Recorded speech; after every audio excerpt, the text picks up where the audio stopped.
I know that Mike Johnson believes Donald Trump lacks basic intelligence, but I did not expect him to make it so explicit, and yet that's exactly what he did this morning.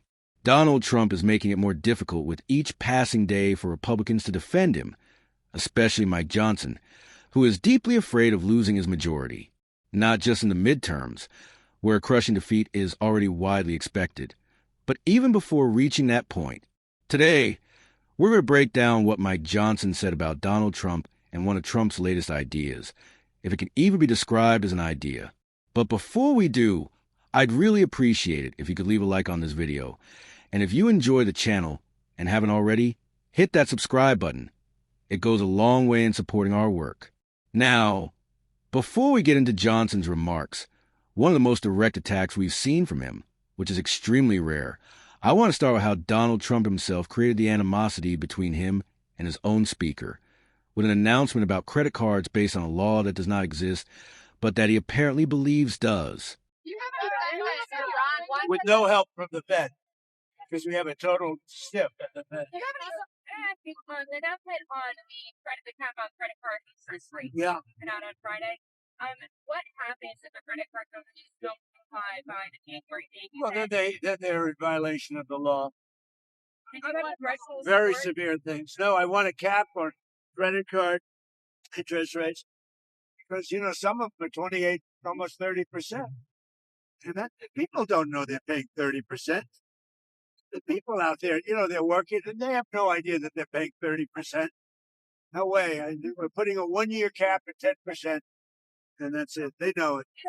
They've really abused the public. The credit card companies have totally abused it. I'm not going to let it happen. Now, is it outrageous that banks make 30, 40, even 50% margins off extreme credit card interest rates? Absolutely. Is Donald Trump the person to solve that problem? Absolutely not. Donald Trump has no interest in solving these issues. He has no interest in making life more affordable. He has no interest in taking on Wall Street. Donald Trump is one of the most bought and paid for politicians we have ever seen. Let's be honest. Miriam Adelson gave Donald Trump roughly $250 million and has pledged to do again in support of an illegal third term, in exchange for policy priorities tied to gambling interests and Israel. Trump is backed by Wall Street financiers, tech billionaires, and corporate elites. He even asked the oil industry for $1 billion in exchange for favorable treatment. And let's be clear about what's happening now. Donald Trump is not going to cap credit card interest rates. If he actually cared about fraud or banks and financial institutions exploiting consumers, we might still have a functioning Consumer Financial Protection Bureau. We might still have protections for flight cancellations. We might still have safeguards against junk fees. But we don't, because Donald Trump is fundamentally disinterested in governing. That's why it's so absurd that he pretended to take on this supposedly noble fight. It would be a worthwhile fight, and Elizabeth Warren has said the same, which may be exactly why Mike Johnson felt compelled to respond. Donald Trump gave me a call. And what did you guys talk about? Well, we talked about, remember, Donald Trump had raised this question early on about putting a cap on credit card interest rates. And I had said at the time when he announced this a year ago, I had said, great. I had been proposing that for years. Let's do it. And what's Donald Trump done since then? Nothing.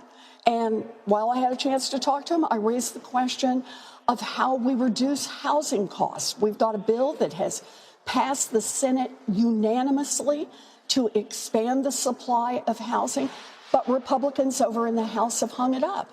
And Donald Trump has not lifted a finger to get that bill passed on through. Look, what I talked about this morning is the importance of Democrats fighting to lower costs. And for me, that's what this is all about. That's what the conversation was all about, how to get costs down for American families.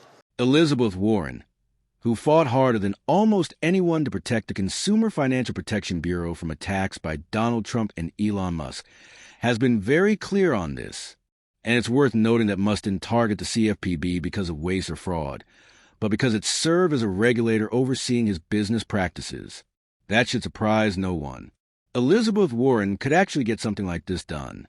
A progressive Democratic president could get it done. Donald Trump will not.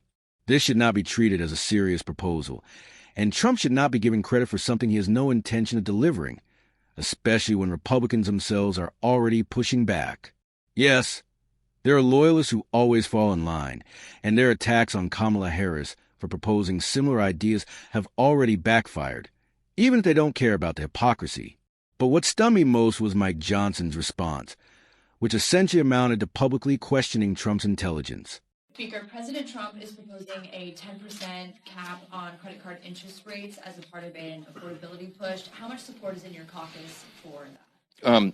I talked with him about it briefly yesterday, and he is the president is the ideas guy, and what he's doggedly determined to do and laser focused upon doing is the same thing that we are, and that is reducing the cost of living, bringing down prices for the American people, and he's looking at every idea under the sun to do that. It's one of a large menu of ideas that have been proposed as something we ought to think about and investigate. Since I had the conversation with him, I've talked to a number of colleagues about that and what that would mean, and are there unintended consequences of that? And it's a complicated area. So I don't know. Like everything else, you would need legislation to do something like that, and we'd have a lot of work to build consensus around it. But you got to be very careful if you go forward in that. In our zeal to bring down costs, you don't want to have negative secondary effects of that. So, for example, one of the things that the president probably had not thought through, and others at first glance, it sounds great. We should bring down, interest rates to 10%. It would help everybody, all borrowers. There's a lot of Americans who have a lot of credit card debt. But then, what some of the experts have said is, well, but the problem is if you do that, then the credit card companies, the negative secondary effect is that they would just stop lending money, and maybe they cap what people are able to borrow at a very low amount, and then that would have a negative effect on a lot of people who work on revolving credit. So January 6th, abuse cover-ups, illegal wars, war crimes, just a few of the many issues Mike Johnson could have chosen to object to. But no, what finally crossed the line was going after the massive profit margins of banks. That's what really upset him. Johnson argued that banks would stop lending and that the credit card industry would collapse. That simply isn't true. But the fact that Johnson challenged Trump at all, something he almost never does, is remarkable. He has largely functioned as a loyal figurehead. And yet, this is the moment where he suddenly draws a line. It's as if everything else was acceptable, but attacking banks was too far. This is especially striking given Trump's appearance today in Michigan, where he's attempting to promote his so-called economic agenda. And I don't say that lightly. Trump understands that the economy is where he's taking the most political damage, because his policies are doing the most economic damage. That's why he's so fixated on Federal Reserve Chair Jerome Powell. It's not just about interest rates. It's about portraying the Federal Reserve as a shadowy, deep state institution responsible for people's struggles, while distracting from the reality that Trump's tariffs have driven inflation and job losses. Last year alone, the United States lost roughly 65,000 manufacturing jobs, largely due to tariffs. And what did those tariffs deliver? Symbolic gestures and personal favors for Trump, a gold Rolex from Switzerland, followed by reduced tariffs on Swiss imports. That's the entire point. The tariffs aren't policy, they're vanity and leverage. Much like Trump's fixation on Greenland, another issue Mike Johnson surprisingly pushed back on. I don't think anybody is considering that. I mean, it's not been in any briefing I've been in, and I go to all of them. Okay, it's not. This is not a. I think this is a media narrative that's been created. I do.